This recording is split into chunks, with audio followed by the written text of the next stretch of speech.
Hi, this is Antoine, also Anthony. This is Awakening's 10 spiciest tips.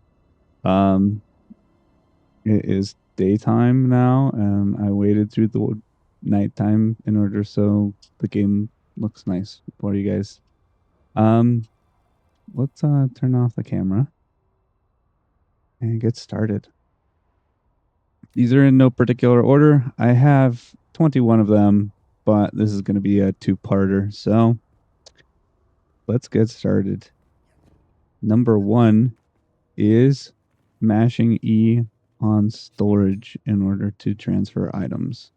So normally when you're going to transfer items, uh, if you like misclick, it'll go into the general settings, and from here you can just keep pushing E until you get all of your items across. Even if it switches and you like misclick between them and it switches over, you can just continue to push E until it goes through. For our next step is the sandstorm. When it comes by, it'll show on the compass, like right here, it'll show a red icon when the sandstorm is coming. So you'll just kind of look towards like the eye of the storm, towards the center. You'll be able to see like a red spot, and it will tell you how many meters it is away before it'll hit you.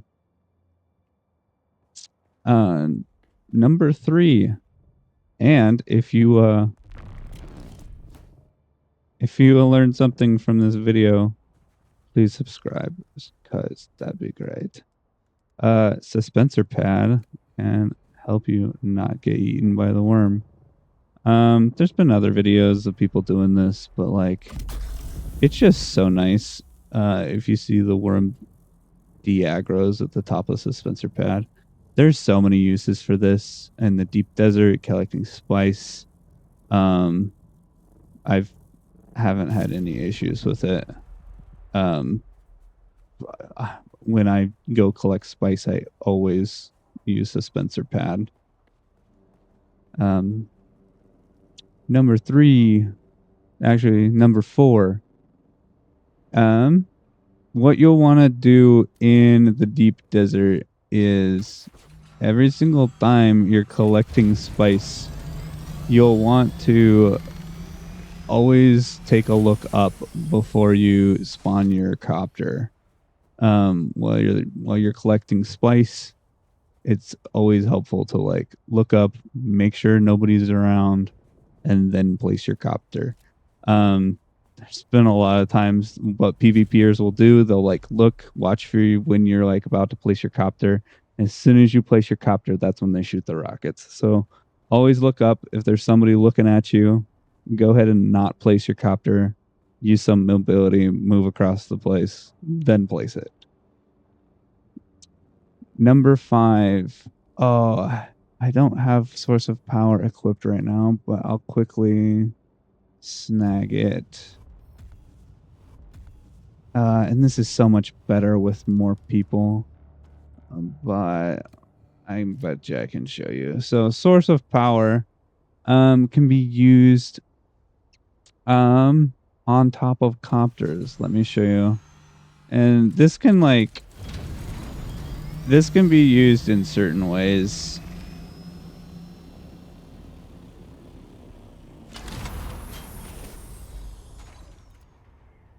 I didn't catch my copter right there.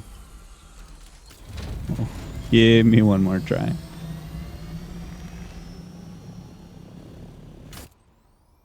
All right. You want to place your copter, but you can put source of power on top of it. Also, suspenser pad can also go on top of it.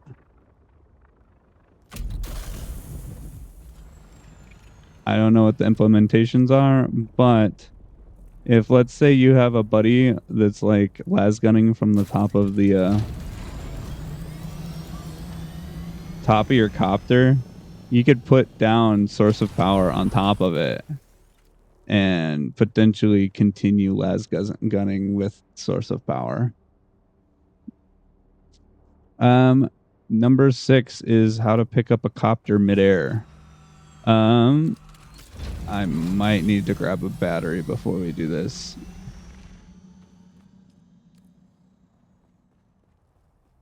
Because I'm running on fumes here.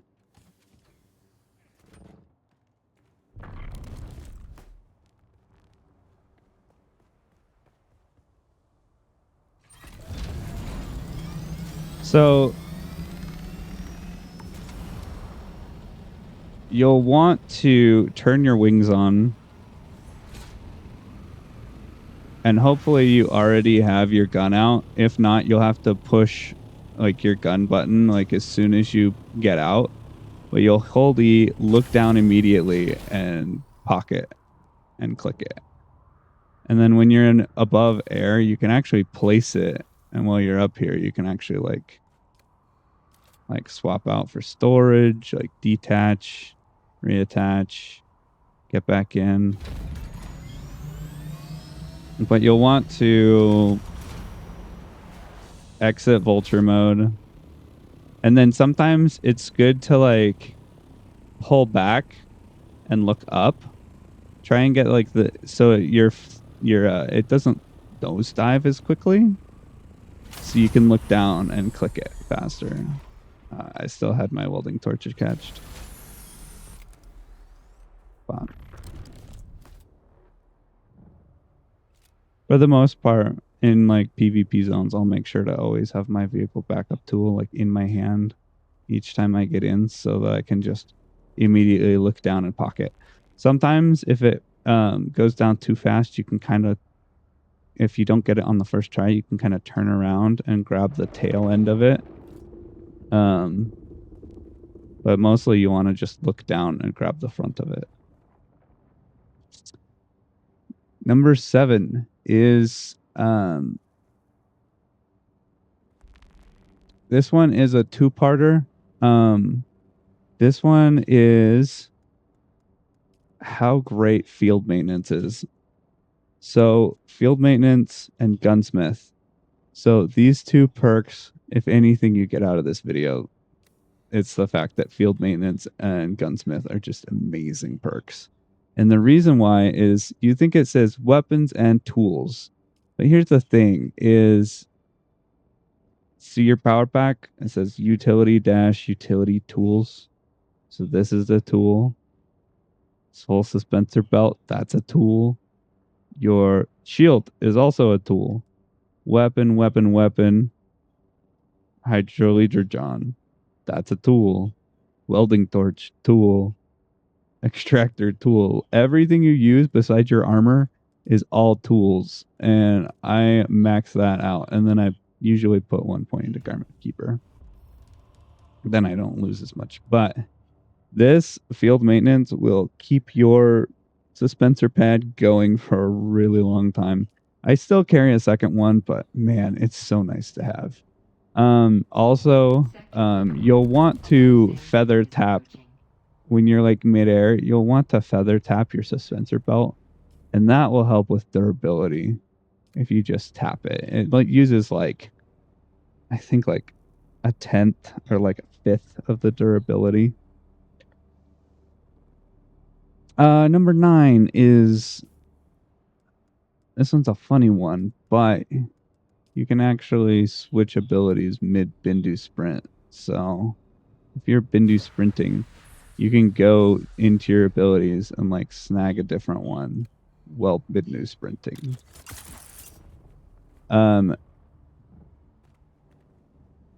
Which number 9 is the fact that you can go into you'll push X and then S, and that's how you get to your ability super fast. And number 10 is teleporting. So in order to save time, you can basically hit respawn, kill yourself, and teleport to another place. If I can quickly do this, you can save a lot of time doing this. And the thing is normally you'd think that you get 2 respawn locations, but you actually get 3. You get your sub fief console, you get your respawn beacon, and then you get a vehicle respawn. So here, when I die, I'll show you. I have my main base set as 1, and then I have my buddy's base. I threw down my respawn beacon there, and then I have a Jasmium base, and that's where I have my vehicle respawn. So vehicle respawns at the Jasmium base, and then we got home base over here in the center, and then we have the respawn beacon, which is over here at my buddy's base. And so this is helpful because you can just like you lose about 1% permanent durability on your gear when you just teleport. You drop your components, about half of them, and then you full drop a few certain things, but you keep mostly like your ammo and your gear, and so you can cut down on a ton of time by just killing yourself and respawning. You can also do that in Haga Basin as well. You lose everything when you switch to like deep desert respawn, but you can like cut down on a ton of time. So what I'll do is I'll have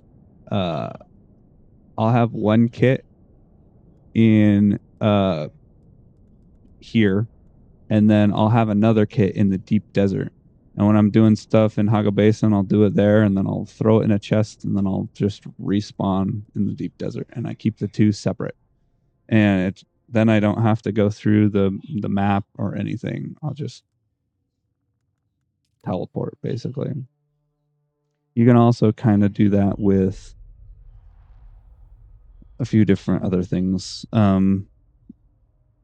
Teleporting in like a leader John. You can, like, if you've got a main base centralized and you want to teleport it over here and then go to the mini map and then enter in through A and then kill yourself and then go up to your base that's up in E in the deep desert.